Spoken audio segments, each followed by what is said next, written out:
Hello and welcome to the seventh Hoodcast. I'm here with someone a little bit different from a comedian. Yes, I mix in other circles. This man's a former boxer. He's held several belts of varying statures, British Championship, World Title Challenger. But also another thing, he is my uncle and one of the most important role models in my life. Uncle David, how are you? David Starie, ladies and gentlemen. That is one of the nicest things anyone's ever said to me, Aaron, and I really appreciate that. Yeah, I thought I'd start off by, doing something wholesome, because I'm starting my own 1 hour sort of solo comedy show, and I thought it was going to be dark as fuck. But I've been writing it, and it's actually been just a bit cheeky, just a bit wholesome, and I just think maybe I've just grown up, and I don't need to just drop offensive statements. Well, don't grow up too fast, mate, and don't grow up completely. Yeah, no matter what age you are. That will never happen. I'm too emotionally immature for that. But yeah, obviously we usually talk about comedy on here, my passion, but your passion and a lot of part of your life was boxing. But I don't know. I've asked you this before, but for the benefit of everyone else, what got you into boxing, Uncle David? You know, when I was younger, I used to really enjoy things that young people like doing, hanging out with friends and stuff. But I did feel like there was something missing. I feel I needed something to push myself a little bit. Even at the young age of 10 years old, I felt the need for something else apart from just hanging out with the friends. And yeah, boxing came along. I was offered it by my dad. He said, "Why don't you go to the boxing gym and give it a go?" And that's what I did. And from the very minute that I started punching the bag, I knew it was something that I really enjoyed doing. And the more I learnt about the sport, the more I appreciated the art of it. And yeah, it just went from there, really. I absolutely love the sport. It's allowed me as a working class young man to travel the world, which has been a huge gift. And I'm just grateful that I found it, to be honest with you. Yeah, because when you find that, a lot of people spend years not finding that thing that gets you out of bed, and a lot of people never do. And I remember searching for that thing, and once you have that thing, it's your it's your raison d'etre, isn't it? Yes, exactly. It lights that fire. Yours is comedy, right? Yes, exactly. There you go. And another thing, I've said that you're one of my important role models, but and I have my favourite comics, but. Who were you must have had people, boxers you enjoyed watching more, and who were your sort of favourite boxers and why? I mean, I've watched lots and lots of boxing fights right from the age of 11, 12 years old. There's been some amazing artists in the ring since boxing really started coming to a fore in the 1900s. Some of them go back to that era. Jack Johnson, the first black heavyweight champion, amazing guy. What he had to overcome, and of course, it's a very pure sport. Boxing. The boxing doesn't care about your age, your religion, your colour. You get in the ring, and it's just two guys or two girls now, and you're just in there as a warrior and. It's the one that's standing with their arm up at the end. Simple as that. There are no. It's just about the art form and the boxing, and that's all it's about. Yeah, I heard Joe Rogan on his podcast describe mixed martial arts, but I think it applies to boxing, like high-paced problem solving with dire physical consequences. That's a very good explanation of boxing. Also, you make a mistake and you could pay for it with your life.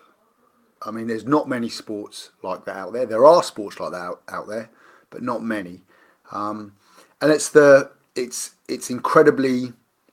If you're the type of boxer that enjoys, I'm going to say this is going to sound really strange to people that are not involved in boxing, but if you're the type of boxer that enjoys the art form of not getting hit, moving about, counter punching.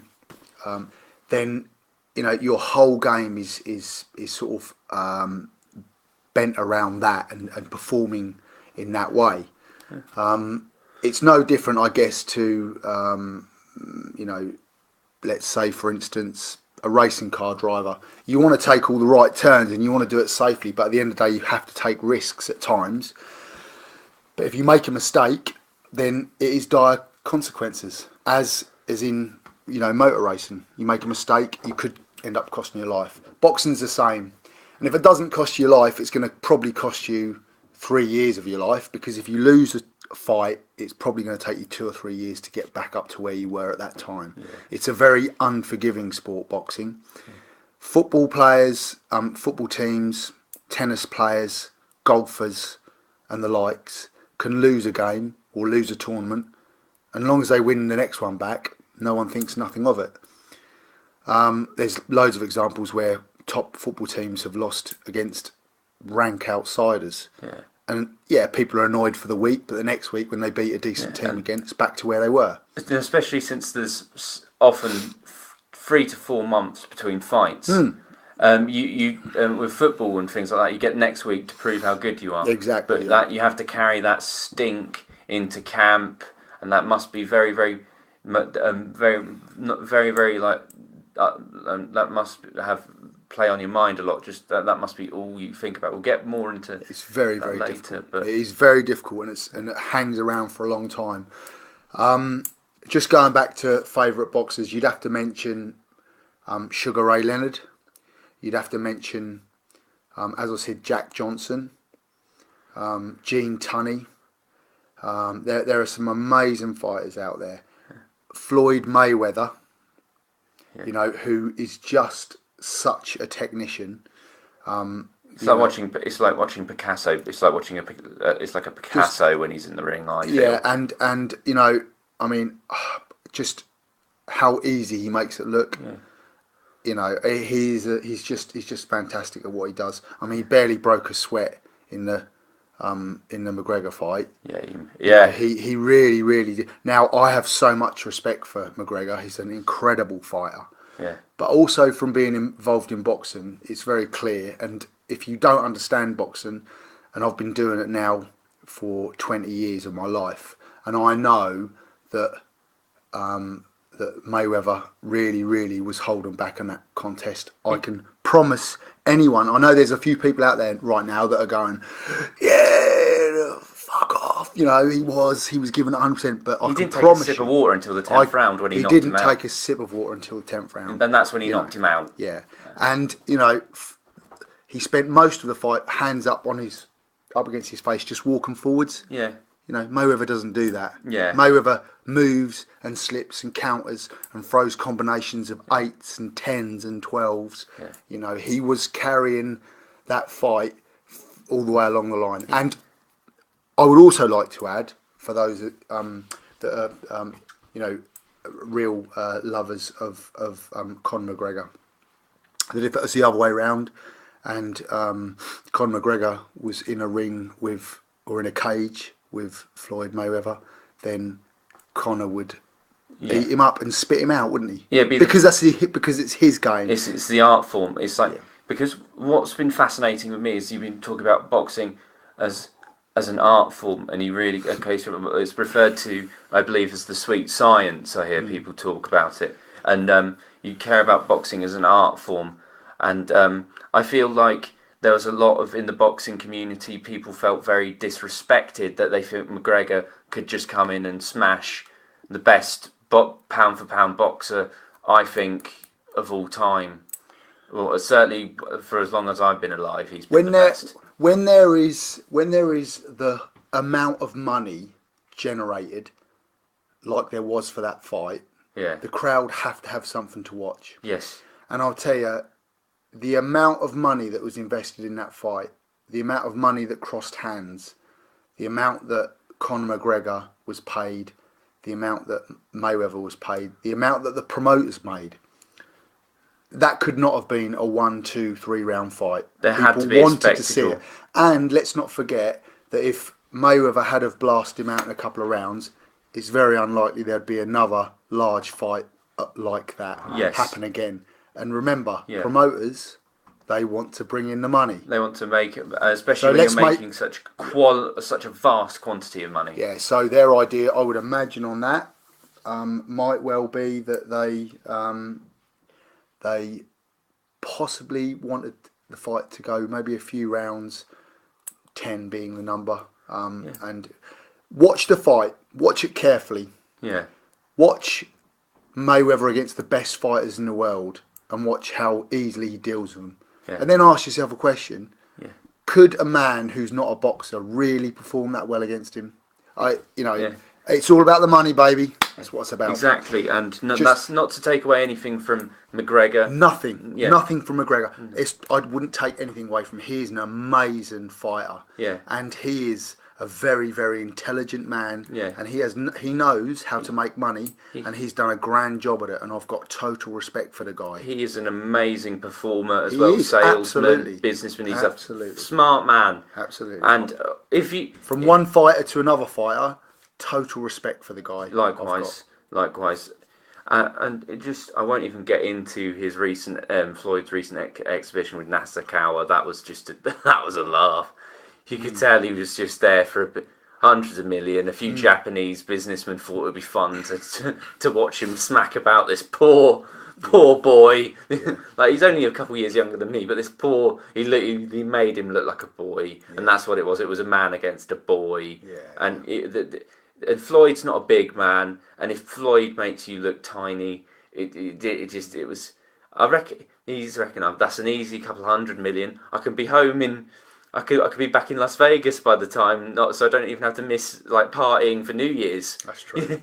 That is very true. Yeah, he wanted a bit of money to spend in the strip club, so he battered some poor kickboxer. Actually, he owns his own strip club. Do you know that? Oh, he owns his own strip club. He does. Just one more quick point, because we talked about great fighters. I cannot leave out Mike Tyson. Oh, yeah, he's my favourite. He's my favourite fighter of all time. Yes. And people will be absolutely astonished at my reasoning behind it, but he is he's almost the perfect defensive fighter I have ever seen. Yeah. The guy hardly ever gets hit. He moves his head so fast, and he's so difficult to hit. Please go on YouTube, you guys. Type in Mike Tyson head movement. Just type that into the internet. Type it into YouTube, and you just watch. Watch him miss punches, 8 combinations of 8, 9, 10, and he's slipping and ducking and diving and bobbing and weaving and moving, and feet and head and body movement. It's incredible. Yeah. Just watch it. Yeah, amazing fighter. He ticked all the box for me: promotion, excitement, power, speed, skill. Just amazing. And I think they proved test on him, because as you probably know, I believe my friends. I was informed that when you punch one on the chin, that it sends up to your brain, and that's what frazzles you. That's how you end up with like knockouts, that sort of thing. That's kind of the sign. Rattling the brain in your skull. But apparently, due to the structure of his neck absorbed a lot of the blows for when he did get hit, and down into the body rather than into his face. Like, he was, if you look into his upbringing, his training, his genetics, that man was a built warrior. Like he would have, if in other eras he would have been like a warlord or a shogun with a massive sort of kingdom. You shared a card with Mike Tyson once in Memphis, Tennessee. Is that correct? I've shared two cards with him, actually. Yeah. I've been on his undercard twice. I boxed on Memphis, Tennessee at the Pyramid, and I boxed Mexican on that and knocked him out in the first round. Nice. That was the Mike Tyson Lennox Lewis huge fight. One of the hugest heavyweight fights in history. Yeah, one of the hugest heavyweight fights in history. It was amazing atmosphere. Yeah. Again, I'll come back to this working class boy that was brought up in a small Suffolk village, and then next thing I know, I am sitting on a bus that has 4 police bikes, one on each corner, 2 cars at the front, 2 cars at the rear. on a bus with a load of fighters who are boxing on the undercard, and they're stopping traffic to get us to the pyramid. That's amazing. For us to fight. Yeah. And that was just amazing. And that must have been wonderful. It'd be like me sharing a bill with Dave Chappelle or Doug Stanhope, Joe Rogan, people like that. That would be sort of, I think, a fair comparison for how significant that is. Did you get to watch the Tyson Lewis fight? Or yeah, totally. Yeah, absolutely. Yeah. I boxed early on the show. It was broadcast on TV, and yeah, I was able to get back and get my kit on, get ringside and watch the fight, and it was amazing. They had to separate the two of them because there was a pure hatred for each other with the two, which is quite surprising because Lennox Lewis normally doesn't get that. I won't say doesn't get that emotional. He's an incredible technician, Lennox Lewis, but he really did hate him. He really did dislike him, I think, for that fight. Or that may have been more about Tyson maybe seeing him as, obviously, at the time, the number one heavyweight in the world, Lennox Lewis. And it must be difficult if you rule the world and then all of a sudden you're taken off your pedestal. It's something primal to that, like the new lion coming over and taking over the pack. Exactly. The new alpha. Yeah. The alpha male theory has been discredited by the person who wrote the alpha male theory, which is interesting. Yeah. But just it's kind of that changing of the guard, new king, something like that. It must have been, and also since Mike Tyson during that time was threatening to have people shot. I believe his quote when someone said put him in a straitjacket, and he was like going for him, white boy, and his quote was, and I'm sorry for my language, was, "I will fuck you until you love me, faggot." That was his quote, and not good, horrible. But I will. Yeah, those type of comments from him, would easily encourage people to think of what the guy could possibly be capable of, and that's the letdown. Yeah, that's the letdown.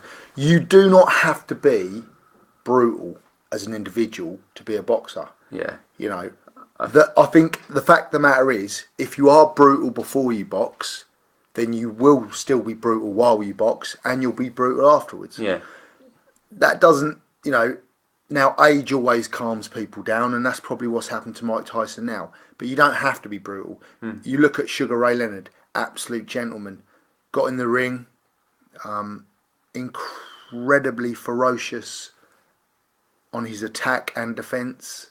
And that sounds silly, ferocious defence, but the guy could avoid 3 or 4 punches and make the person pay for it. Yeah. With a knockdown. There are many different fighters out there, and some of them need to snarl when they get in the ring, and some of them like to laugh, and some of them like to dance. Yeah. And there's not a right way. There's just your way. There's just your way in being honest, because you can tell. I think boxing as well. There is definitely a performance aspect to it. It's a public performance. It's an exhibition of your skill and strength and proficiency, and you can tell when someone is a comic who's not being genuine to themselves, or is not that character comedy is invalid, but you can tell when someone's flexing or faking it. And I think in boxing you can very much tell as well. And those fighters usually get caught out quite quick, from what I've heard. Like, there's a whole combinations about when boxing hype jobs go to shit. Like when Tyson fought McNeely, that was hilarious. That was a joke. But go and watch that. The promo leading up to it and the fight itself and how calm Tyson is. It's comparable to. It's not even comparable to. It's comparable to Mayweather Nasukawa. The disparity in skill and just the way Mike Tyson, like that man, had no business being in the ring with him. McGregor at least had represented a threat, but McNeely was just. It was funny. It was comical almost that man looked like he just. Finished a shift at like the equivalent of the American equivalent of the Royal Mail, and he's like, "Oh, I'm getting to fight Mike Tyson," and he was just making the most of it. He was completely bonkers leading up to the. And even when he got knocked down, he jumped up and didn't exactly know where he was. Did Yeah. He? And he was like, "Yo, I'm here. I'm boxing Mike Tyson." You've got to admire the spunk. Like I wouldn't do it. But he did his best to eyeball him, didn't he? Yeah, but he did it. No, you don't eyeball Mike Tyson. That's a fight you will not win. You don't. You don't do it. You don't do it. Yeah, I mean, you don't try and outstare a boxer full stop because that's part of their game, actually. Yeah, but and it could be a sign. It's a sign of weakness. Yeah, a lot of people just avoid eye contact at all. Yeah, and some fighters do as well because they don't need that in their life. Yeah. They don't need that to get to that place where they're ready to fight. Yeah. It's a funny thing. I am not aggressive. I never have been aggressive in any way. Yet, there's times when you have to understand that when you're in a fight and that guy wants to pummel your head in and shake your brain in your skull, and they want to cut you up and they'd like to open up your face, you have to understand that when that person is a threat and they're coming at you and you get them in trouble, so you hit them and they start to become slightly disorientated, you are desperate to finish it and get him out of the way so you can go home where you're safe with your kids. Yeah, you will do almost anything. Yeah. It's about damage limitation as well as everything. It's about damage limitation. Yes. You never set in the ring with the goal of harming anyone. That was secondary to the objective. No. That was just part of the objective. That is it's a consequence of your objective of winning. Yes.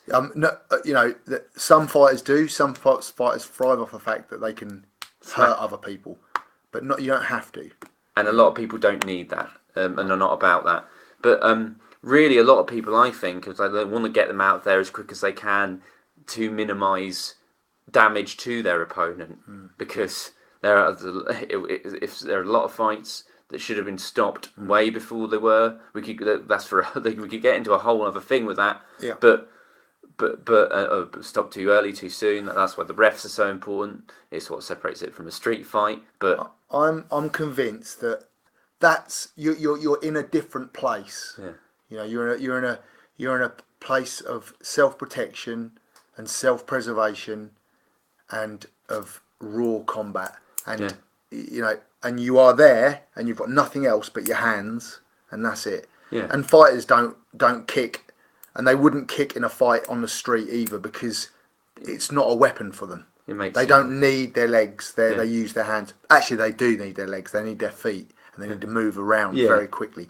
And if you try and if you get in a ring with a boxer and try and lunge at them, you'll see, because you really won't get close to them. Reflexively, very sharp. And that's the same for many sports. I mean, particularly combat sports. Distance is so important. Yeah, distance management and yes, that's fantastic. Yeah. We talked about one of your fights, fighting the Mexican chap on the card, but I wanted to take it back to the earlier point in your career. Do you remember what was your first professional fight? Do you remember much about it? My first professional fight was against a Birmingham lad. He'd had quite a few fights. It was supposed to be a safe fight for me because he'd had a lot of experience, but wasn't at British or world level, obviously. Yeah. So it was a fight that really was about me learning and feeling my way into professional boxing. It's a different sport, professional to amateur boxing. It really is. I know people think that you just punch, but it's not like that. It's the equivalent of a 100-metre sprint or a 1,500-metre run. They're set at completely different paces, and they're set and the styles are different, because you cannot perform in a pro fight as you would in an amateur fight, because you wouldn't physically last 12 rounds. You wouldn't get 6 rounds. You wouldn't even get 4 rounds. As an amateur, when I was amateur, 3-minute rounds, which doesn't sound a lot, but for you guys out there who had a little tussle when you were at school, you'll know how knackered you can get in even 15 seconds of fighting. So and it's so.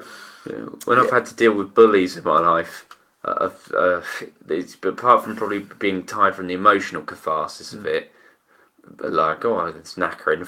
Just throwing a couple of moves is just tiring. Yeah. And then you're talking about people throwing hundreds of punches in a round in a fight. Yeah, and my first fight, I went out in the first round and bloodied his nose quite badly.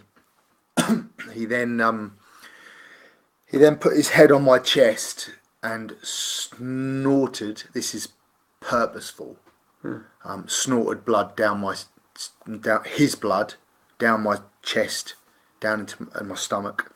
He did that on purpose. Wow. I heard him blow it into my stomach, and then, gave a sort of a smile and a smirk, and then after that I knocked him out.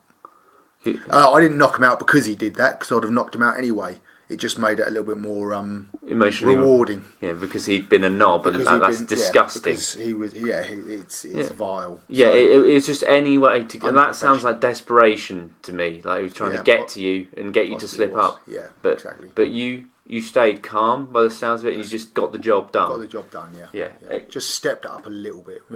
Yeah, I bet. But yeah, the fight itself, that sounds excellent. But you had the mindset. You seemed very like goal orientated. And was that fair to say about your mindset going into that? Yeah. Amateur, you do because it's a challenge. Yeah. Professional, you do because it's a challenge, but you're also paying your bills with it. Yeah. I didn't work at any other job. That was my full-time job, professional boxer.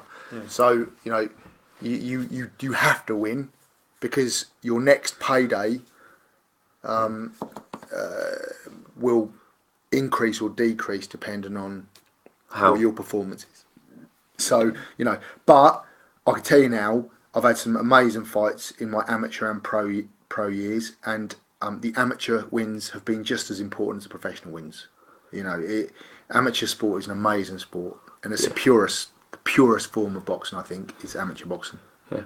What is amazing to me is going into this, a lot of parallels, because we're talking about this as an art form, as a performer, with parallels of my career on what I'm trying to do. Because if the important promoter or figure, you can be killing it for months, but if it's one bad night and a promoter from an important club that you're trying to get into sees you eat absolute shit, it's really, really hard to get your reputation back. And you're really... With boxing and comedy, sometimes it's the case that you're only as good as your last performance. And I have that attitude of like, sometimes it will be bad, and sometimes it'll be bad, sometimes it'll be good. And there are some parallels, but really... it's so important for your reputation and what nights you can get on, and then therefore what money and your performance. Comedy doesn't have the dire physical consequence, but it feels like it has the dire mental and financial consequence. Yeah. Yes. Yeah. It's just sometimes I feel like I'm combating audiences. It's performance. Yeah. It's performance, boxing, you perform, and you go in there and you have to perform well, or else people don't come and see you again, do they? No, it's they don't. Same for comedy. Yeah. Yeah, and also because you seem to care about the sport and the art forms in a larger sense. If people watch casual fans of comedy and boxing see shit boxing, they're less likely to give other boxing or other comedy a chance. Yeah, true. Yeah, so there's that element as well of like collective responsibility for like good standards, good practice. Yeah. Well, also everyone thinks they're a comedian, don't they? And most people think that they can fight as well. So it's one of those things where you do get people that genuinely think they're funny, and they're not, and you get people that genuinely think they can box, and they can't. But it's life, isn't it? Yeah, you've got. I think they get found out very quickly. It doesn't matter what you do, if you're really good at something, if you're really, really good at something, you will have had to have worked very hard to get there. Yeah. There are people that are naturally funny, but you still have to work hard. You have to work hard to get to where you've got, and you have to, you've got to sell yourself as well. Otherwise, everyone who could hit hard and had decent cardio would be a world champion boxer. Exactly. At one point, and everyone who's ever told a funny joke Exactly. would be doing live at the Apollo. But exactly. It's not like I know a lot of people who are hilarious conversationally, but they wouldn't be able to craft a set if their life depended on them. Yeah. There are a lot of really funny people who just can't do stand up, Yeah. but they can do like improv or theatre or get into writing, because it's just not that. It's just not them. It's a whole different set of skills, isn't it? And I hate the old adage of you can't do teach, but and taking the piss out of critics. But there's so much nuance and variance to it. Like amateur boxing, professional boxing seems like the difference between me doing a set and me hosting a night.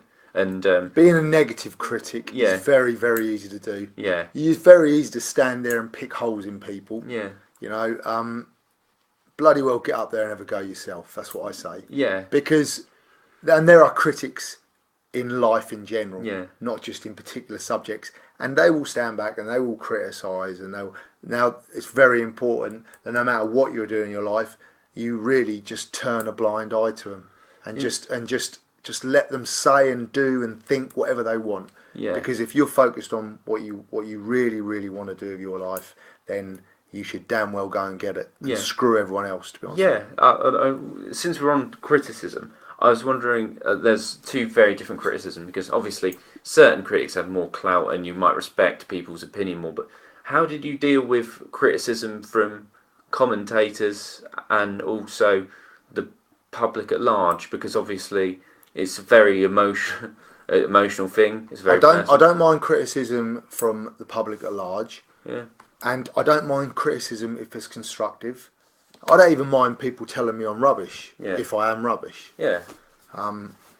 What frustrates me is when you are doing something for a reason, and that commentator should bloody well know that reason because they've been in that situation enough times. Yeah. And yet they still slate you for it. Yes. Because they're sitting ringside and they're not living that experience for that moment in that experience at that particular time. Yeah. And they've just forgotten. They've forgotten, you know. Yeah. You know, I'll give you an example. If you're in the last round of a fight, and you're not winning that fight, and you go into that, let's say that's the 8th round, and you're in an 8-round fight, okay, and they will slate you for not running into your opponent and throwing punches trying to knock them out, but they should know that if you did that, your opponent would easily catch you and knock you out. Yeah. All right. So you have to still stick to a certain game plan. You will change it, but you have to still, and you've still got to entice them to you to knock them out. So it's not just a case of just go all out and throw everything you got, because a good fighter will rip you to bits for that. Yeah. So weather the storm. Now, if a general public member who doesn't know too much about boxing says to me, you should have done that, that's cool, because they don't understand. But if a commentator who's got a good understanding of sport says that, then they're being ignorant as far as I'm concerned. And I ain't got time for ignorance. Yeah. To be honest with you. Yeah. So that frustrates me. Yeah, when people go, one thing with criticism is a few certain promoters have told me, you should put that back in your set, or that doesn't work, you should do this. And especially when they're not very good comics themselves, that really gets someone else. Like, I've done this for a reason, and I've said this bit here and took this bit out because I stuck to a flow in the structure, and it flows better. And if I added this theme, just because you find this joke funny, it doesn't fit with this 10-minute set. This doesn't fit with this game plan. I'm by no means no expert on comedy. I'm really not. But I know that the way a comic can talk about he's moving towards a grand finale for a joke, or just a story. Yeah. And then he finds something funny about the story and shoots off in a different direction. Yeah. And he'll spend 5 minutes in a completely different direction, and then lo and behold, he spins himself back and takes himself right back to where he was before, and continues. Yeah. That's incredible. That's incredible. Billy Connolly. Yes. I have. amazing. Yes, I have. I can go off into tangents, but you've got to trust people to go off into You tangents. have, and also you've got to then go back to where you were before, or else you miss the whole joke that you were leading up to. Exactly. Especially when you're talking about experiences in life, which are the best jokes, aren't they? Yes. When you because everyone can relate to them. Yes, I sometimes I like to flaunt the disconnect between unrelatable stuff, and I do a lot of absurdist stuff, but I'm not. I'm trying to reach an audience and be as accessible as possible while still being true to the humour I like and the art find that balance, I enjoy. You know, but it's that right balance. I mean, Billy Connolly for me, I just adore the bloke. He is just. I love the way he laughs at his own stuff. He enjoys his performances as much as his audience. Yeah. And that is important. And if he's going on stage and just running through the motions, that ain't going to sell it to anyone. Yeah. And if you watch Billy Connolly and you see him when he starts getting into a bit of a giggle with himself, and something you can see that his eyes sparkle and something pops into his mind. He thinks, and it's just something that tickles him. And he cannot wait to share it with his audience. And that's the hook, that you feel like a genuine relationship. Yeah. Because it is genuine. It's 100% genuine. It's not scripted. It's not. He may know that he's going to be talking about that subject in that area, but he will never go line by line. I don't script myself verbatim. No. I have a rough idea of themes and maybe a few lines just to go, oh yeah, keep me on track. That's my notes, but.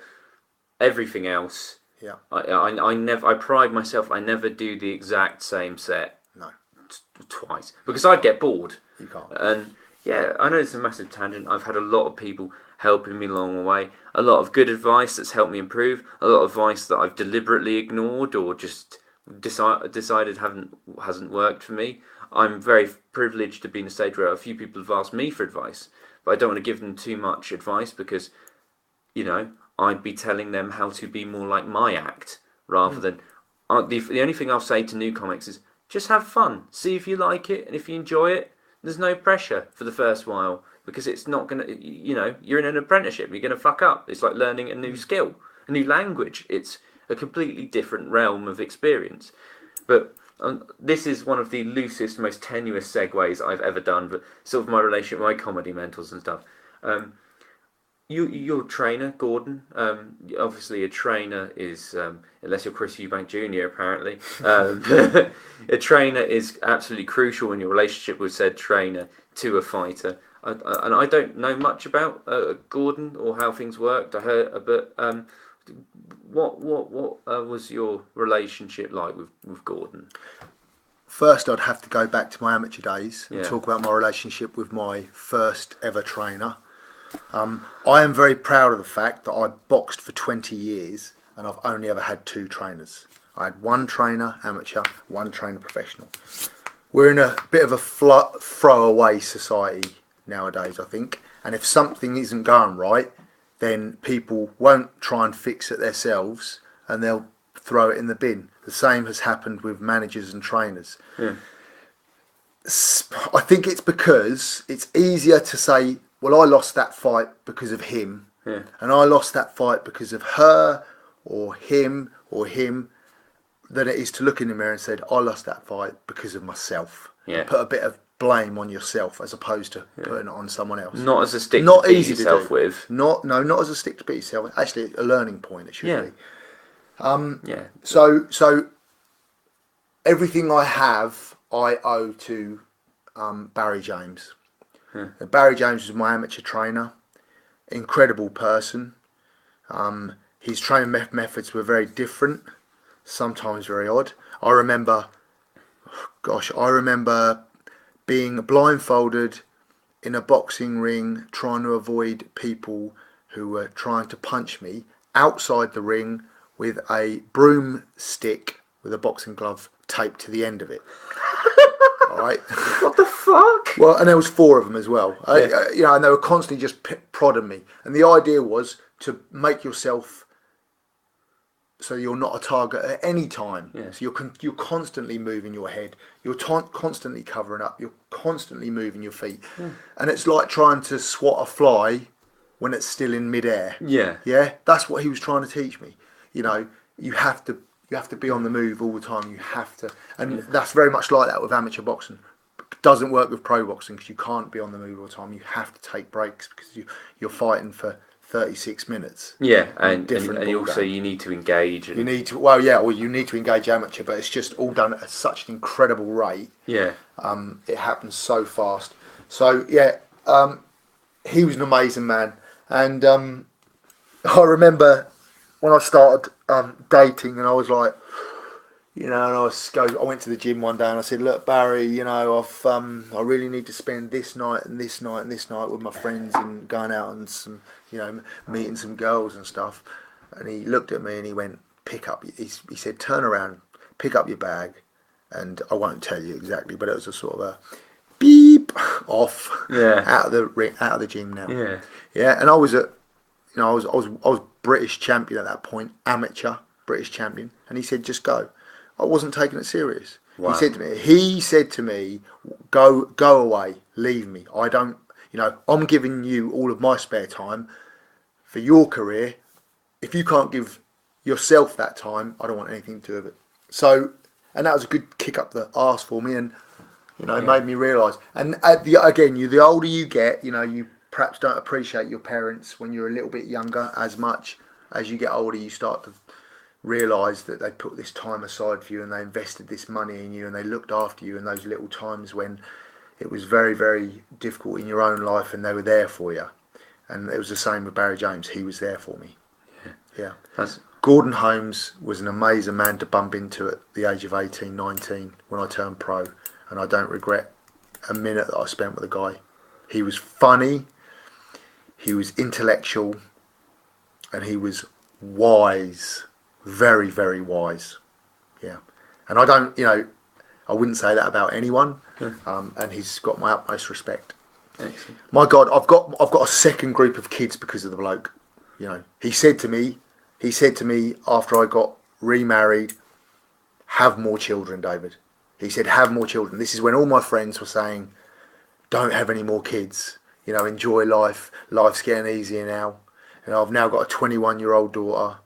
I've got a 19-year-old son, and I've got a 4-year-old daughter and another 2-year-old daughter, and I freaking love it.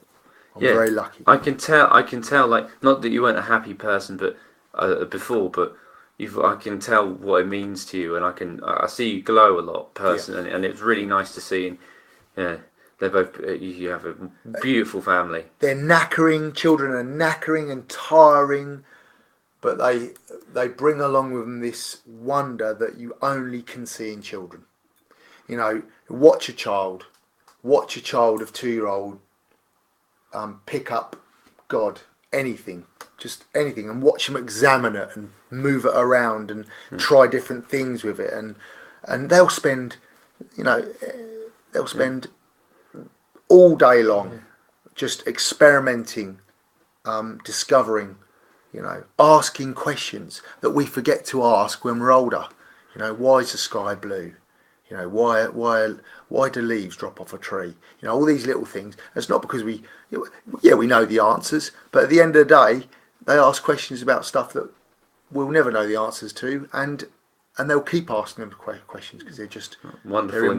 They're in wonder of the world, and I think one of the problems with education is that they take us away from that wonder, and they take us away from that to a certain extent. Yeah. And I think that's when you get a really good teacher that is still interested in making you grow as a human being as well. Not just. And we've all had those special teachers, right? Yeah, those ones that just went above and beyond what they had to do, and you knew it. Yes. And they're friends as well as teachers. Yeah, because the way, to me, the British education system is designed is to sort of battery farm young minds to become engines of capital, and any sort of individuality or anything is usually ruthlessly quashed. It is, but not by all teachers, but it's the structure itself. Yes. It's a structure. There are some amazing teachers out there. Let's have. I don't want to bore things up a little bit, but let's have some lessons on how to manage money. Do you know what I mean? Yeah. Let's have some lessons on how to manage people, how to deal with people, how to deal with aggression, how to deal with HMRC, mindfulness, all those sorts of stuff. Exactly. Let's educate people on coping with grief, mental health issues. Exactly. It's about teaching people to live. Yeah, and I think teaching people to live, and let's also move away from the fact that money is the be all and end all, because it isn't.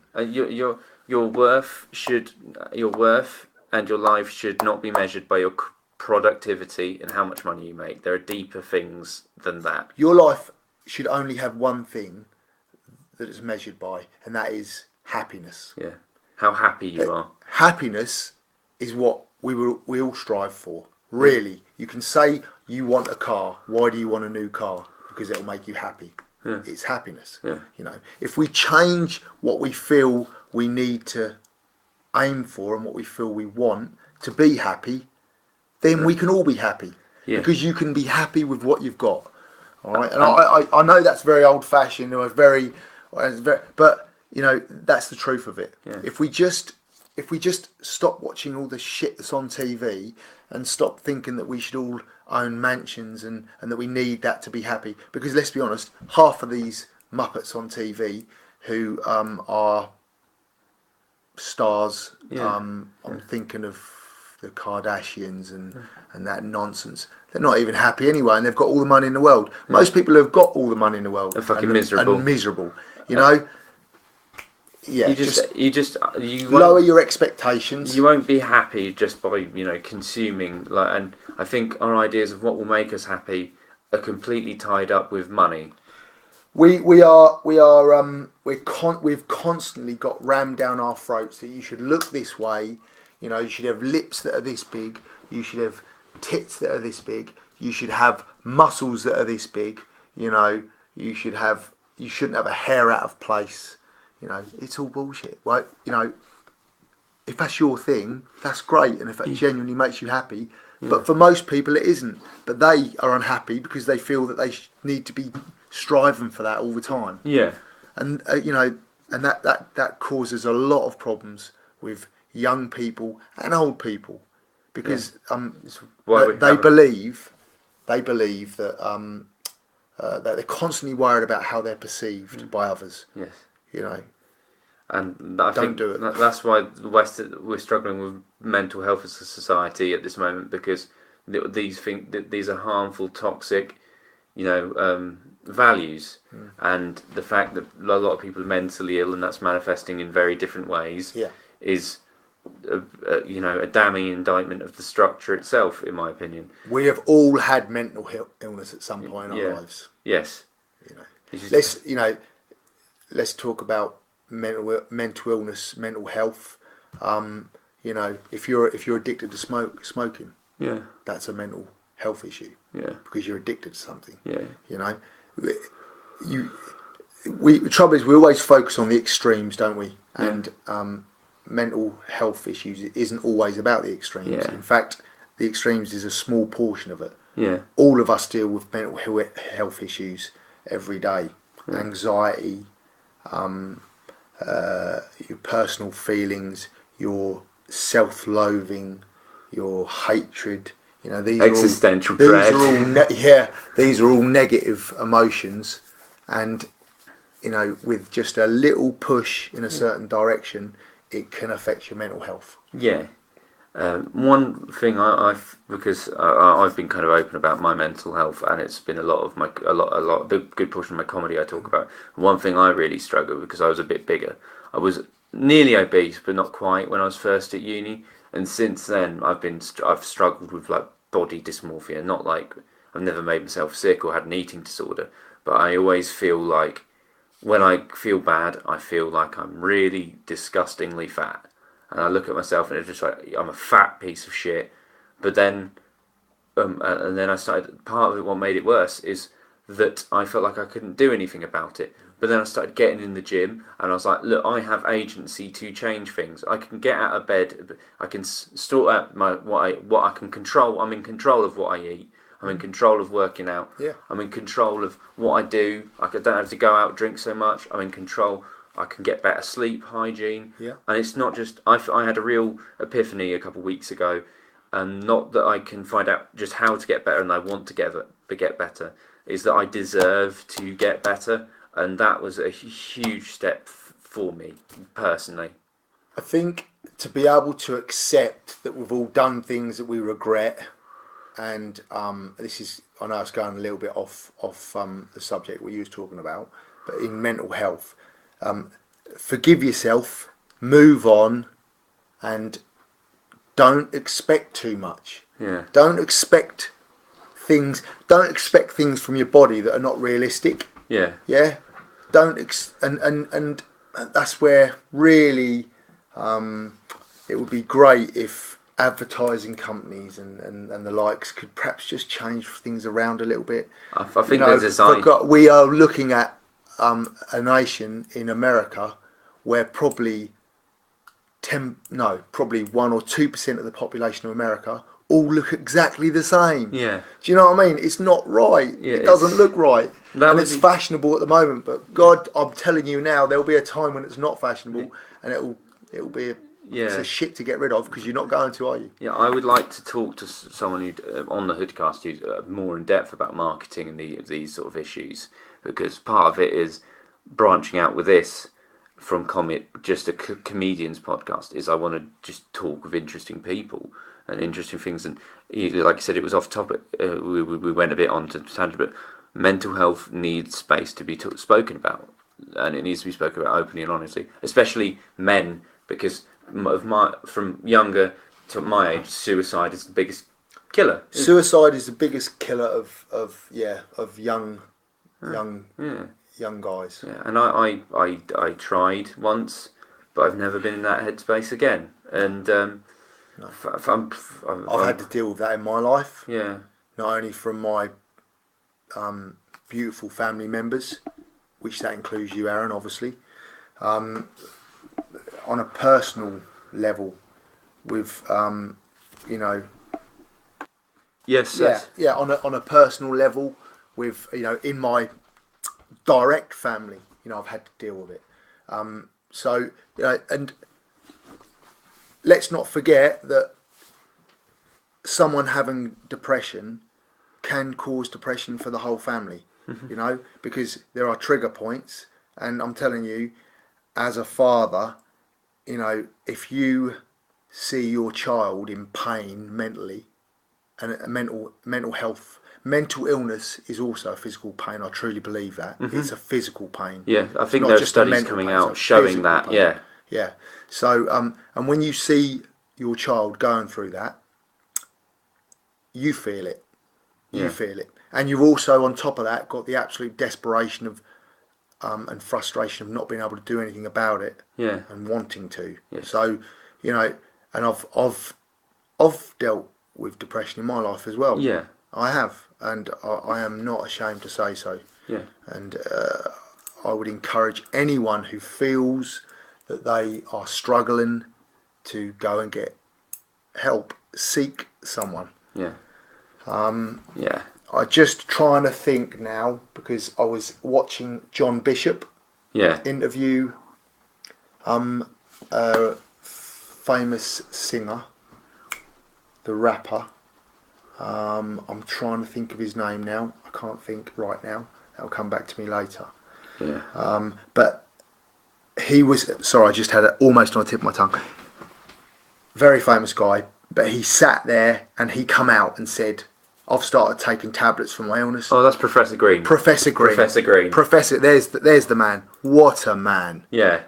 What a man. What a guy. Sat in front of the nation and just spouted it out. Yeah. And he said, please, if don't write off medication, don't do it. Yeah. Because it can help you. Yeah. It might not, but it bloody well might do. Yeah. And there's nothing to be ashamed of. Yeah. For Christ's sake, we'll happily take a tablet for a headache, but not or for a stomach ache, but we won't take it if we're not feeling we're not feeling stable and strong in our mind. Yes. Especially when there's that stuff out there to help you. Especially since there's still a stigma we've got to crack, and there's the mental health services I've had experience in this country. There are a lot of great people, but again, structurally, it is not fit for purpose.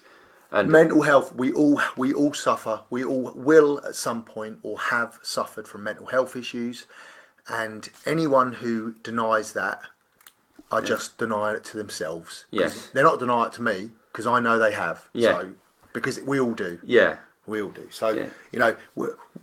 We need to accept it because we all suffer from it Yes. at one point or another. Yeah. So let's get on with it and let's start trying to understand it a little bit. Wonderful, and I think this is that was a very important thing that we need to discuss. We like as men and as people, and that was very cathartic for me. This section you mentioned about Noel, because you were saying and your trainers, they seemed like not just almost not parents as such, but kind of like mentors and guides and in sources of inspiration. I feel the same way about you.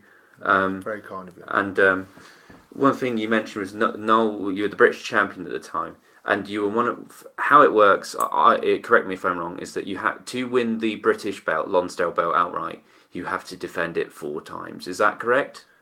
Yes, now it used to be 3. Now it's 4. And because they're expensive to make. and you fought and defended yours outright. You have the belt outright, don't you? You made 3 or 4 defences.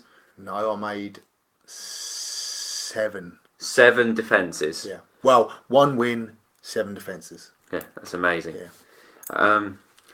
So, what in terms of that period of winning the British belt and defences? What does it mean to you to be British champ, to have been British champion outright? It meant a huge amount to me when I was boxing, and for a short time after, and now it doesn't mean shit. That's amazing. None of it means anything. Yeah. You know, I said to you about this. The one thing that's important in life is to be happy. Mm-hmm. And looking back on all my boxing days doesn't particularly make me feel happy now. I need to do something now to make me happy now. Yeah, I'm grateful of it. Yeah, I'm grateful of it. You know, I am. I owe boxing. I'm perhaps the person I am now because of boxing. But well, I'd say definitely. Because if you can't do something for 2 decades without. No, you can't. You can't. Yeah. But you know, and I'm glad I did it. But I don't really need to look back on it anymore, and I'm in a different life now. Yeah. And I enjoy the fact I'm in a different life. Yeah. The way I can conceptualise that is that you can think about meals you have had, and it was fuel, and it was good, and you owe a lot to it to keep you to so. But that doesn't mean you can't. You can think about past glories and past meals to keep yourself going in the future, can you? No. And I made a very conscious decision when I walked away from boxing that in 2003 that I would not really have that much to do with the sport. Yeah. Now there was a time when I actually did go back and do a little bit of training, bit of instructing. Yeah. But we'll get to that later. Excellent. Yeah, well, we were about to go on to that, and that was a wonderful segue. And you've answered my, did you ever consider yourself going into training? Yeah. But yeah, so this, how long were you involved in kind of the training process for? So I started helping young people, train. Well, I actually I started doing some personal training. Yeah. So I was doing some boxing personal training and making a good amount of money out of it. But it got a bit tedious. Yeah. And I got a bit tired of it, and I stopped enjoying it.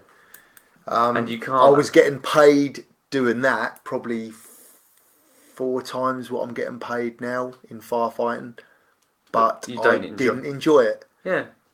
Guys, for God's sake, find something that you enjoy doing and do it for a job and get paid for it. Because then you'll never really work a day in your life. Do you know what I mean? Please don't. Especially mine with politics and comedy, because my field probably won't be hiring. Good point. And secondly, comedy. Like my good friend Khan quipped that it's not. I don't know if it's his line or not, but to make a small fortune in comedy, you have to start with a large fortune. yeah, so and it wouldn't be fair because these young people with their passions deserve the time and attention you got with Noel and Gordon. Exactly. And if you don't feel you can give that, well, the personal training was actually for not for clients. That was for people that wanted to get fit, to maybe learn a new skill. Most of those people had money to spend. Yeah.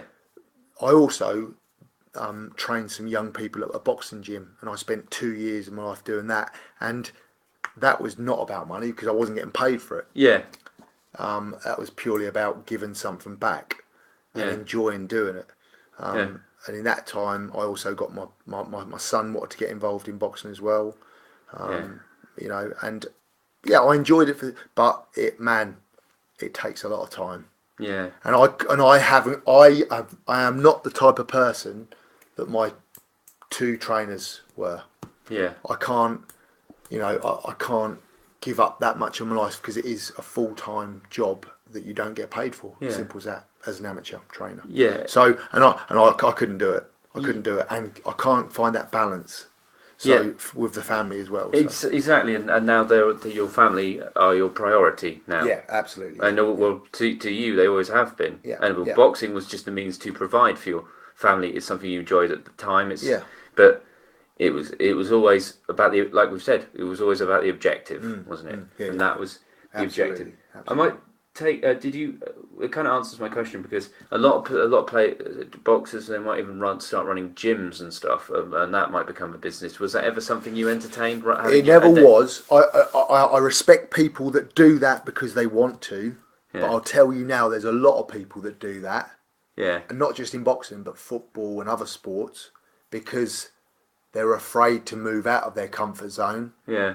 And this is not everyone, by the way. Yeah. Please don't be offended if you're, sucking every last drop out of the sport that you once did as a child because you enjoy it. There's nothing wrong with that. But for me, I wanted, when I finished boxing, bosh, that was it. Yeah. That was it. I walked away from it. And apart from coming back to do a little bit of training with some young people, which I enjoyed doing, and a little bit of personal training, I left it alone. And I'm glad I did. I'll walk away. Let's have something new now. Yeah. Let's do something new. Let's find something else. New challenges, new adventures. What I think of new, because we talked about some of your old school inspirations and stuff, but so I'm talking sort of kind of like active fighters right now who are fighting. Are there any ones that you're like kind of attracted to, big fans of? Anyone that if they're on that you will make more of an effort to watch at the moment? Obviously Anthony Joshua, but a few others as well. Yeah, do you know, Aaron, I've got to be 100% honest. I don't really watch a lot of boxing. The only time I watch boxing is when I come round here for the Anthony Joshua fights, and half the time I can't remember what's happened because we're too pissed. So and we're on and half the time when we were like, oh, do you want to come to the fight? You check your schedule and you're just like, fuck, I'm on shift. Yeah. There is something about Anthony Joshua has definitely got a very close family member who is on a watch that runs exactly the same as my watch, or a shift system or something. He always, an opposite shift, should I say. Sorry, that made no sense. He's definitely with someone, or he spends time with someone, or has a family member who's on a completely opposite shift to me, because every time Anthony Joshua boxes, I'm on nights. Every single time I'm working nights. So it's incredible. Am I wrong, Aaron? No. Every single time. I think that out of the last 6 Anthony Joshua fights, you've been here for 1 or 2 of them. Yeah, that's because I've taken time off work. Exactly. Yeah. Fucking hell. Yeah. One thing, like, but it's nice. You seem to have, you do other things, and and you've got other. You don't have just because you're good at something, and just because you enjoyed something, even if you made a lot of money out of it, it doesn't mean you can't walk away and leave it behind. It doesn't have to be your whole identity, does it? It's about this living in the moment thing, and don't. If you're not enjoying something, leave it alone. Yeah. Move on. Yeah. And this goes back to what I said about work for you guys. I know I don't mean to be patronising. I know you're incredibly intelligent people, but I just say it is so important to enjoy what you do. Yeah. Because you're going to spend the majority of your adult life at work. Yeah. So for God's sake, find something that you enjoy doing. But Otherwise, all not- you're doing is you're trundling every morning to a prison cell, and you're spending the whole day there doing something that you don't enjoy, and then you're let out at night, and by the time you get home, you're too knackered to actually enjoy doing what you want to do. Physically and mentally and emotionally. So let's do something that we enjoy doing. Yeah, not just something that you can bear, something that you can enjoy. Bearing is not good. No. When you're on your deathbed and you realise you've spent 40 years of your life doing something that you can bear, you will not be happy about it. Trust me. No. Yeah. No. Look back and say, holy shit, I enjoyed that. Yeah. Yeah. So we've got, like, in terms of, there might be a time when I decide to completely pack in comedy. I've done all I can do. I've got all out of it. I'm a creative person. I have other ambitions. I want to be an author at some point. I'm interested in journalism, broadcasting. Yeah. And there might come a time where I'll call it quits. And like when we'll go more into the retirement bit in a bit, but there might be a time when I call it quits. But it's a situation where it's just starting to get serious and fun for me. It's not just a hobby. It's more of a viable career thing for me. I think when you start to think about the money involved in it, that's when it can go wrong. Yeah. Because you start moving away from the love of it. Yeah. And you start moving towards the money for it, and that's where it can go wrong. Find something that you enjoy doing. Find something that actually you would do for nothing. Yeah. And you're getting paid for it. It's great. But yeah, I've just started kind of having to deal with like venue owners, promoters, and that sort of thing. And obviously, get the money side. We don't want to. We're not money driven people, and I don't think either of us ever have been. But sort of kind of from a logistical standpoint, just so I understand, working with the promoters and the managers and business side of stuff. Just if you don't mind going into that a little bit, just kind of see, because I'm finding an amazing amount of parallels between boxing and comedy, and the performance, the art, the science, the love, the craft, and all that sort of stuff. I think that you have to understand that a promoter, a manager, a venue owner has to make a living as well. Yeah. Right? And I've got no problem with that at all. And they should probably make a good living, all right? Because they've put their investment of their time and their money into something, and that's fine. Just don't take the piss. Do you know what I mean? That's where it gets a little bit, because it can be that they're leaving you incredibly short. Yeah. And they know it. Do you know what I mean? Yeah. It's like there comes a time now. I'm trying to think about it.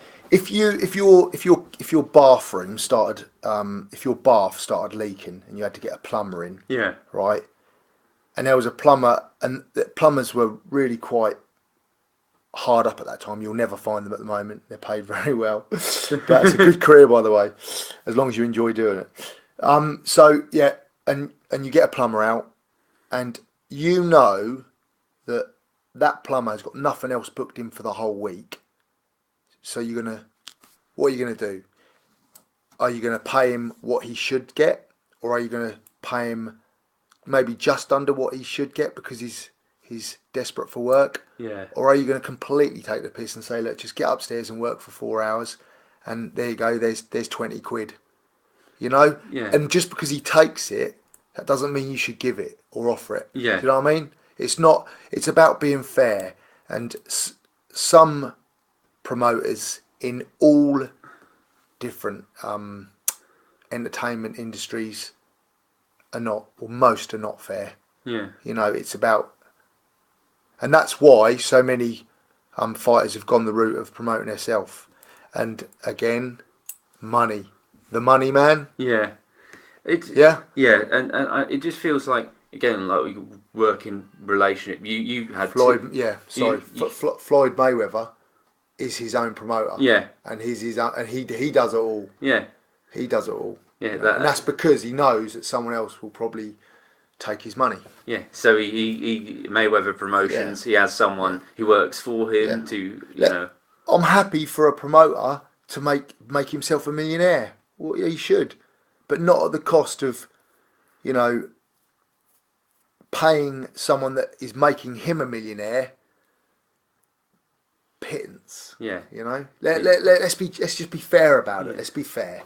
Yeah. That's all we need, fairness. Yes, and in terms of kind of what, when you were dealing with promoters and things, I'm not going to ask for names and stuff. I don't fancy any legal proceedings from this podcast. But what were red flags in, like, people, not people you wouldn't touch, but what were kind of red flags? Because it seems like with someone who had 2 trainers in a 20-year career, like, trust seems to be a very important thing to you. Yeah. And like, were there any kind of red flags in sort of terms of like things that you avoided, or things like, hang on a minute, I can't deal with this individual?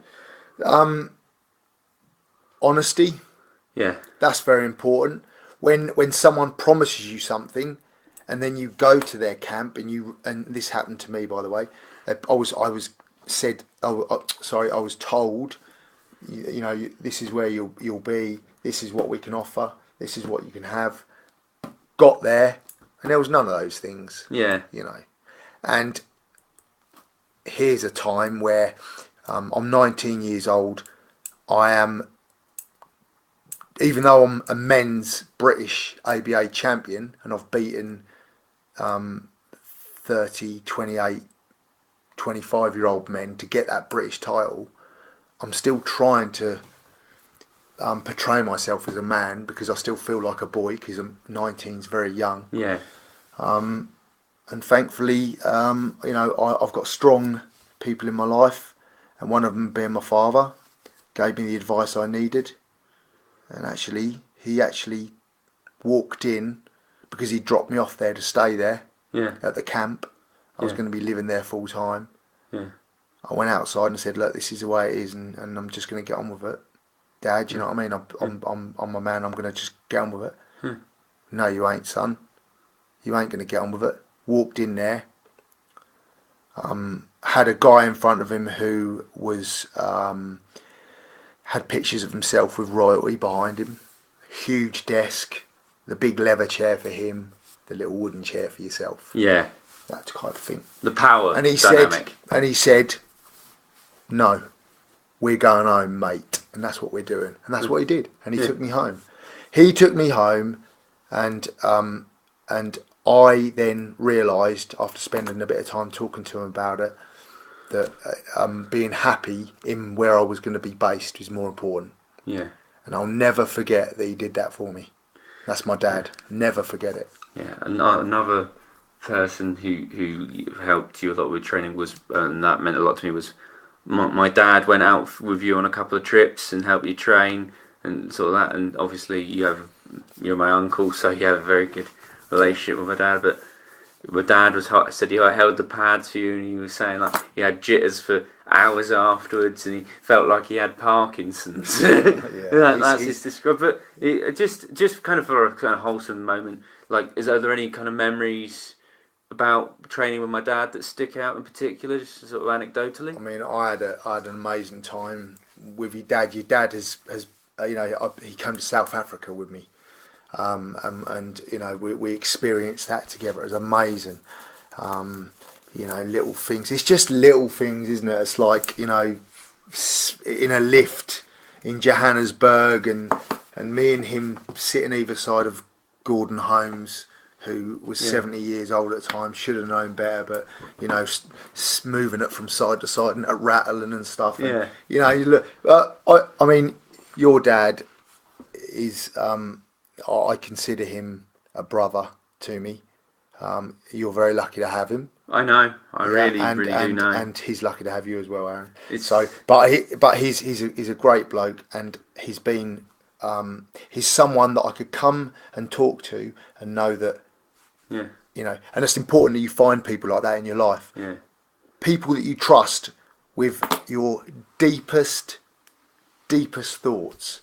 Yeah. You know, and because we all have that person inside us that no one sees, the person inside us that some people see sometimes, and then the person that everyone sees. So, you know, it's making sure that you've got that person that you can be truly honest to.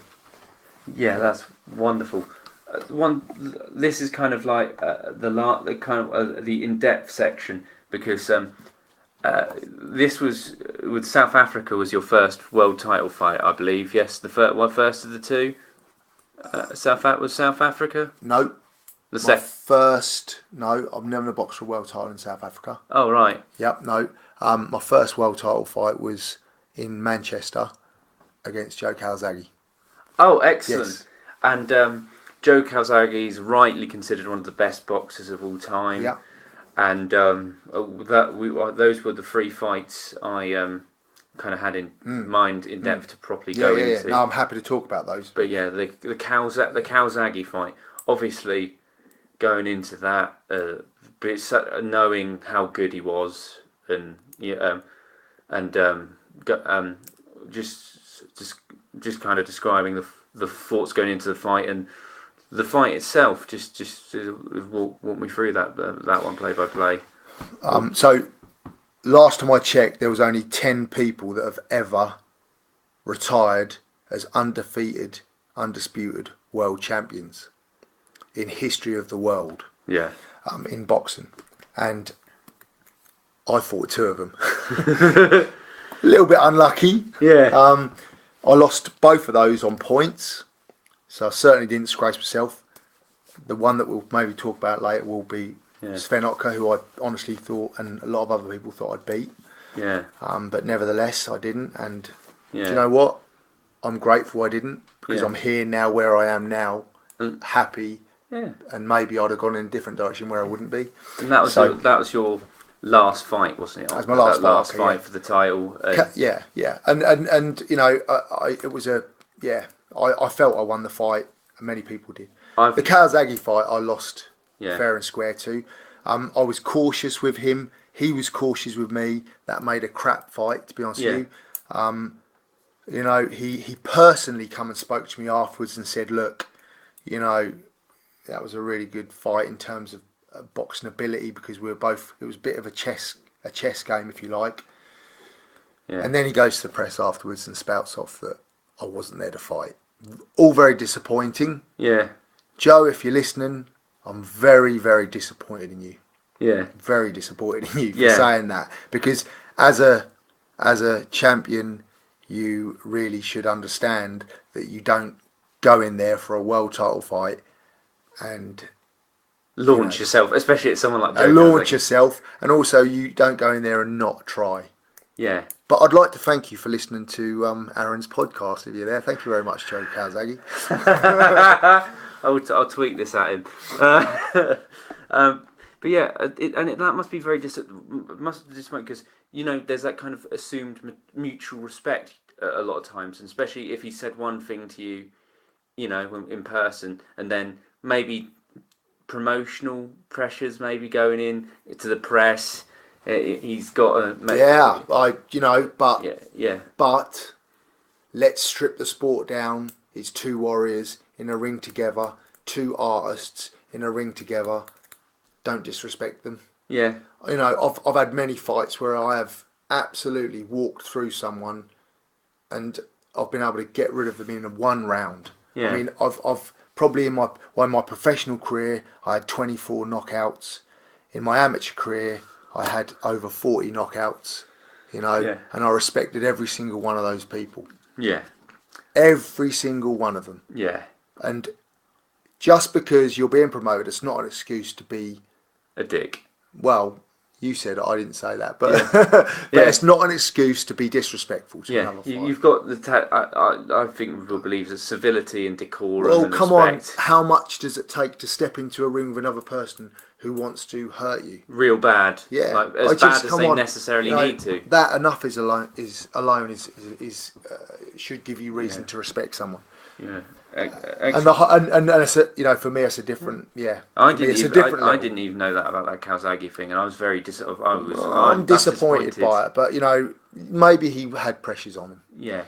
You know, and I mean he's a great fighter, and he outboxed me completely for 12 rounds. The fact that you made Calzaghe feel awkward, because I've seen him do stuff to like the Bernard Hopkins and Roy Jones. Roy Jones. Yeah. And that's amazing.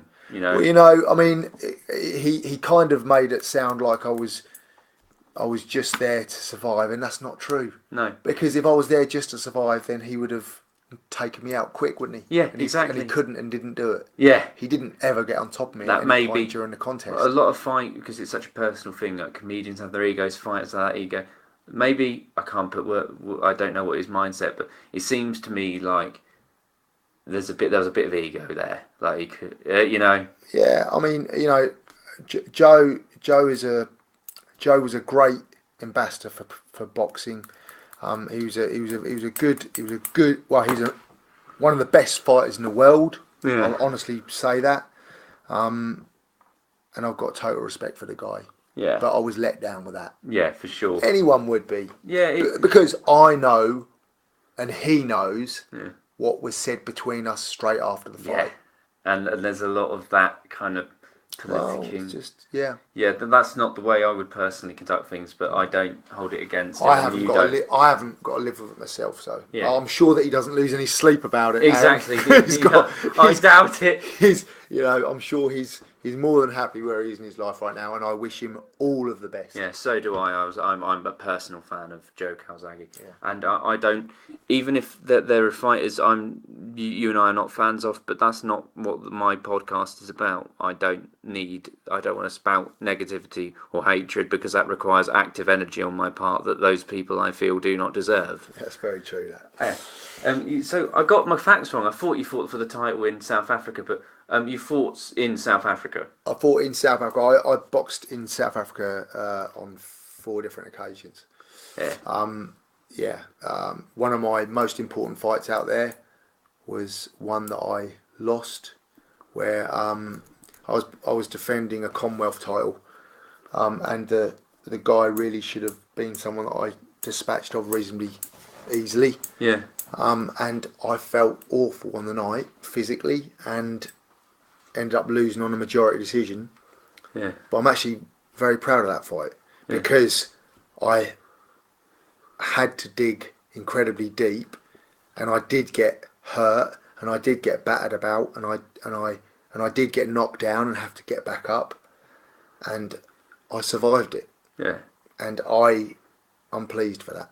And by the way, your dad sat beside me all night while I suffered from horrific head pains, and your dad sat with me all night for that. And then a week after I got back to the UK, I still had these horrific head pains. They were getting worse. Ended up going to the doctors, and the doctors told me pretty much almost to these words: you need to go to hospital, because I think you have probably got a bleed to your brain. Fuck. Yeah. So went to the hospital, and thankfully I didn't. But it was a horrendous time. It turned out to be a virus, actually, which may have affected me in the fight, may not have. We'll never know. But I'm proud of that fight, because I had to dig deep. Is that that's the fight Dad went out with you, and obviously you got a surprise guest in your dressing room before that fight. Am I correct? It was that one? It was a different fight. Oh. Research, Aaron. No, Sorry. I'm only joking. Not hard-hitting journalism. No. On that venue, there was Will Smith was ringside. Yeah. Which I wasn't particularly worried about at the time. I would like to say now that I follow him on Instagram. Yeah. And what an amazing man he is, Will Smith. Yeah. He is the most positive individual I think I have ever not met. Yeah. Because I didn't meet him that night, and but I was very pleased to have Nelson Mandela introduce himself to me as I was about to get in the ring. That was an amazing experience for me, and I had a chat with him, and an incredible man. Do you? I was so humbled. Yeah, because my understanding from it was someone, you were getting ready for the fight, and someone was coming.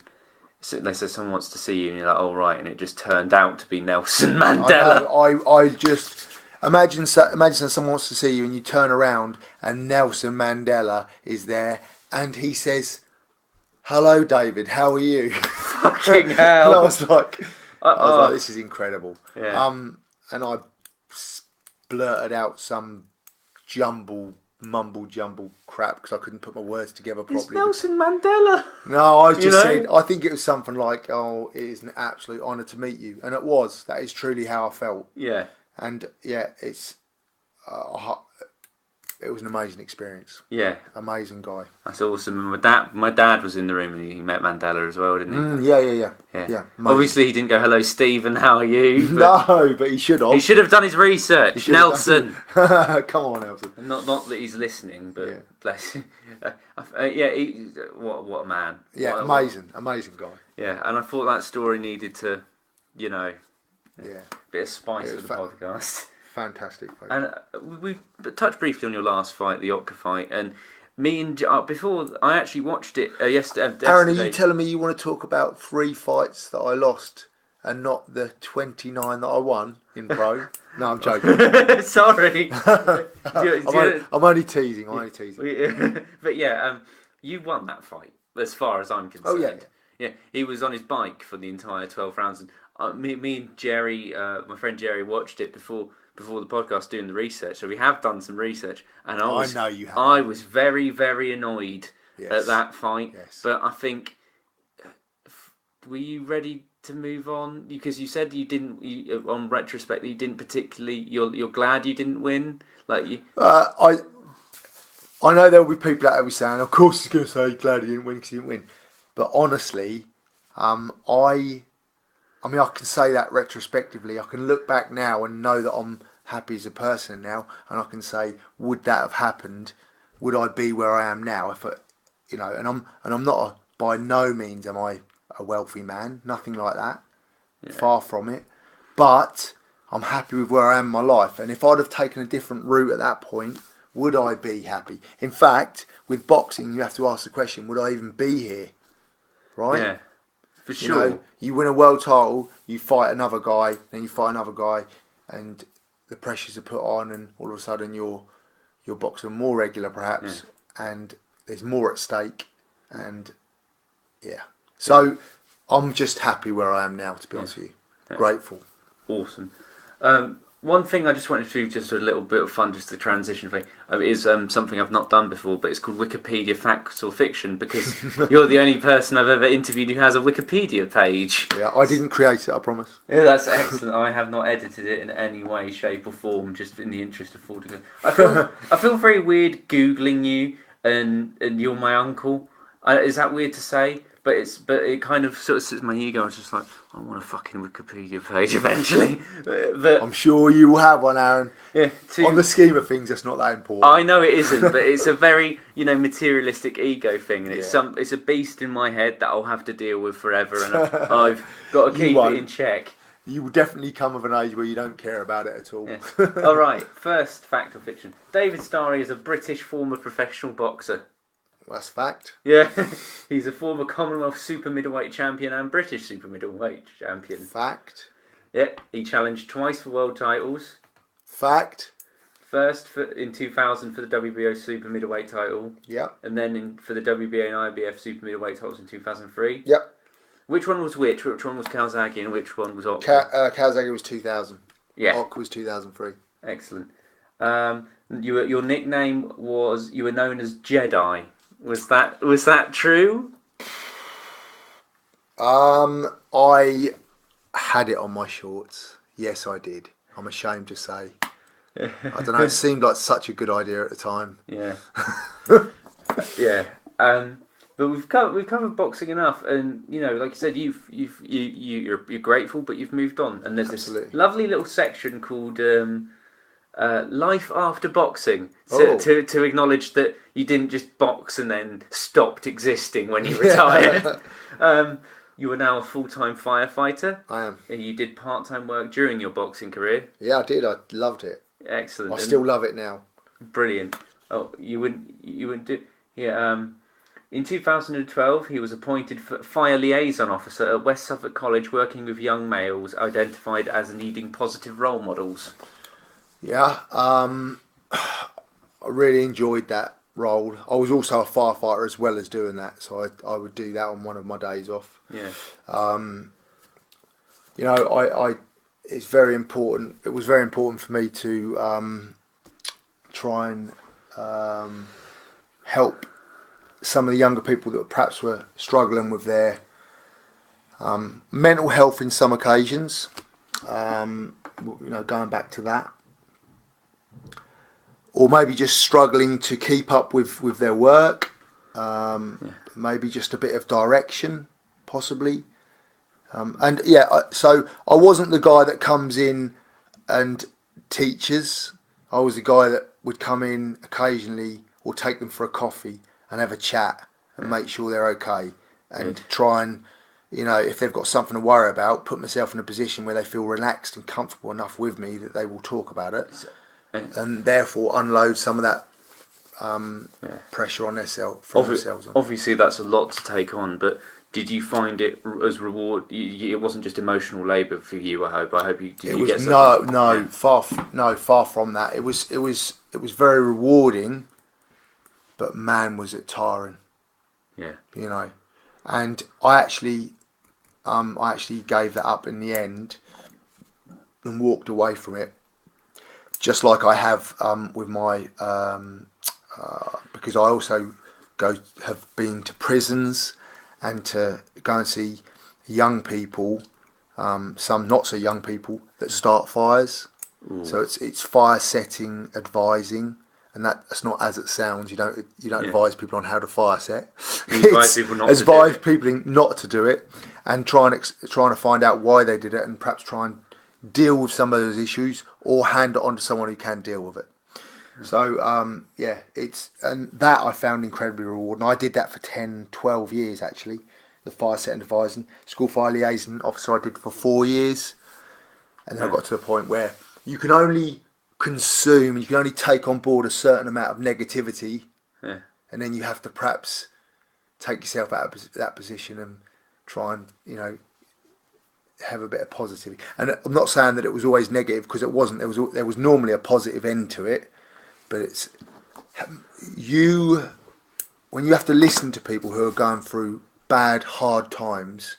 Yeah. It can have an impact on you. Yeah. And it can. And if you listen to people who are enjoying and happy and enjoying life, that also has a positive effect on you. So you can have a negative effect and a positive effect depending on who you're spending time with. And I was spending quite a lot of time with people who were struggling.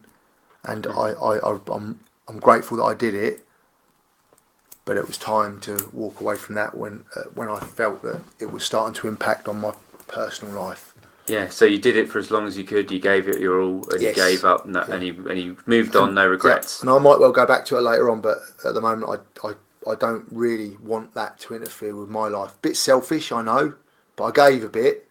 I gave as much as I could, and now it's a bit of time for me to perhaps not do that for a while. Exactly. You need some time realistic. You need some time for yourself, otherwise you're going to burn out, and you're no good. Yeah. You're no good to anyone when you're burnt out. You're not. And but my heart goes out to some of the people that I dealt with. You think that you've got problems in your own life, and then you listen to some real problems of some individuals, and you think, oh, wow, Fucking hell. Yeah, it's heavy stuff. Yeah. And also, let's not forget the fact that I'm turning out to, some negative situations where you're having to deal with fatal car accidents or people losing their homes, these type of situations as well. So although I thoroughly enjoy my fire service job, because you're there to you see a result straight away. Whereas with people when they've got problems at home and in their personal life, it's a long process. It's not something you can fix straight away. I can turn up in the fire engine and I can fix something straight away, pretty much. Yeah. Yeah, or at least walk away having done my role is done, and I've been successful at it, and I can move on. Yeah. Wonderful. You participated in several challenges for charity. You've done. Yeah. We know about Eastgate Amateur Boxing Club. You did ran 4 marathons in 4 days, which was. Now you're just showing off, mate. Well, no. You started to shoot off in a different direction. You spend a bit of time on these 2. No. I'm playing, but yeah, 4 marathons in 4 days. I did for for charity, and did a 58-mile non-stop walk with fire kit and breathing apparatus on, which was great. Oh. I've never felt so ill in my life. And this is someone who had to deal with you boxing and weight cutting. Yeah. That's a statement. Yeah. Seriously. Awesome. Did you organise a running club for young people in Bury St Edmunds? Well, yes, I did go running with some people in Bury St Edmunds once. Yeah, I think that's a bit of a... Yeah, it might have been a little bit pushed in that direction. Yeah. You know, just to open up a job opportunity. Maybe, I don't know.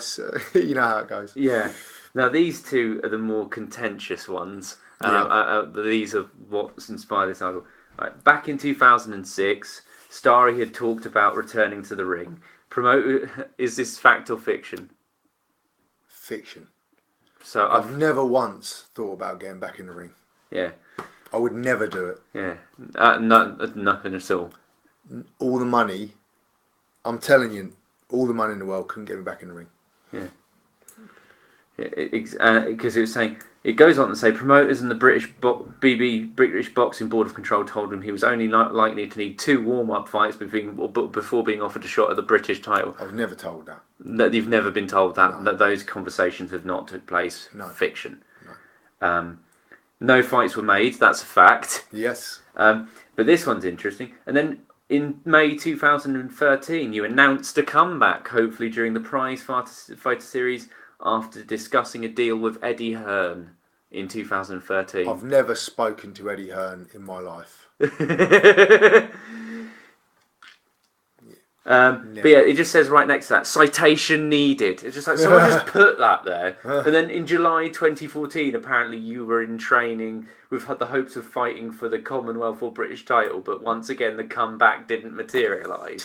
With 2014? Yeah, 2014. Absolutely not. Absolute bollocks. Listen, I would get my backside whooped from a younger person now. I'm an old man. Yeah.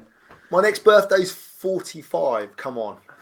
It'll give me hope for the future. Honestly, you still pass as like 30. It's quite. Sometimes I feel you look old. I look older than you. No. But yeah, you kept in good nick. But that's kind of like a.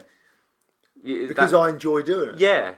Yeah, it's not because I feel that you're not training for a fight. It's just for yourself. I'm not training for a fight. I'm not training for how I look. Yeah. I'm not training for my health really. Yeah. I'm doing it because I enjoy doing it. It's fun. Yeah, and that's all it has to fun. be. Yeah. I just thought I'd end on that was a nice bit of fun, but I thought I'd end kind of on a more wholesome note. Like we're talking about fatherhood. And on a personal note, I used to make a lot of jokes about hating children. I used to publicly say, I hate kids, blah, blah, blah. And a lot of my jokes were about that. But it just came from a very insecure place. Like I never thought, like, because of, I got into my head, but because of my autism and the way I am, I thought I'd never be able to be a dad, you know? Of course you'll be a dad one day. Yeah. If that's what you want. Yeah, I've only just started wanting it. And, I'm sorry, but I can't help you out with that. Yeah, that would be weird. There's a very lovely lady in my life that gets first refusal on my offspring. But yeah, she's the love of my life. Yeah, that's amazing. And it's because maybe my brain was saying you're not ready and you don't have to think about it. You're only 16. Get a grip. And you're like, if we both decide to, that would be lovely. But I thought, kind of like a closing remarks, 2 quick questions. What does fatherhood mean to you? Everything. Yeah. It's a reason to exist. Yeah. Wonderful. And what brings you joy about being a dad? Like some specific instances, maybe recently, that have just made you smile. Every day. I mean,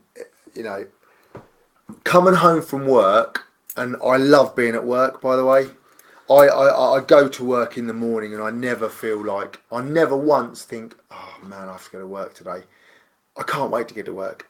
And it's not because I hate being at home, because I absolutely love being at home, but I love going to work and I love doing my job. It's amazing. I drive a fire engine. Do you know what I mean? People. Sometimes I think to myself, they let me drive a fire engine. That's little kid job, isn't it? Like Yeah. when you want to be like firefighter. That is that job. You literally do that job. I get to drive a 14-ton piece of machinery. Yeah. You know, under blue lights. It's incredible. That's awesome. Yeah. But getting home at night time and that that love that you get from your children when they're just happy to see you. Yeah. Like, genuinely excited and happy to see you. You know. And that's a great feeling. I mean, all you guys know that because you've got people in your life who you haven't perhaps seen for a little while, but kids do it. Kids do it when you walk out of the room and walk back in sometimes. It's amazing. You know, you get this, and the arms come out and they jump, and I love it. And it hasn't always been easy. I've had some really difficult times with all of my kids, but you know, I would never take any of it back. Amazing. Yeah. I've got 2 beautiful younger kids. I've got 2 amazing, beautiful older kids, and you know, I'm blessed. Mm. Yeah, and I'm blessed to be their cousins. I adore all of them, and I'm very selective about what kids I like. And obviously, I had a really good relationship with Katie and Matt growing up. Me and Matt, especially, are very close. I think even now we still keep in touch. Me and Katie do as well. I was very, very happy when I got to hold Noah in my arms for the first time. Oh yeah, I'm a granddad as well. Yeah, fucking hell. Yeah, and it was the first time, like, the idea of holding a child would scare the shit out of me, and I was worried, but I got to feed him, and I just felt this real sort of sense of bliss and happiness and just unconditional love towards, you know, Noah. Yeah, and, he's a beaut. And it made me a bit broody. Is that weird for a man to say that he's a bit broody? I don't know. Really? No. Yeah, no, like, you know, maybe I'll be a good dad. Guys can get broody for. Yeah, exactly. You know, and I think that's a lovely way to wrap it up. Thank you so much, Uncle David. Thank you, Aaron. I've really enjoyed it. Thank you very much, guys. Thank you. Take care. Take care.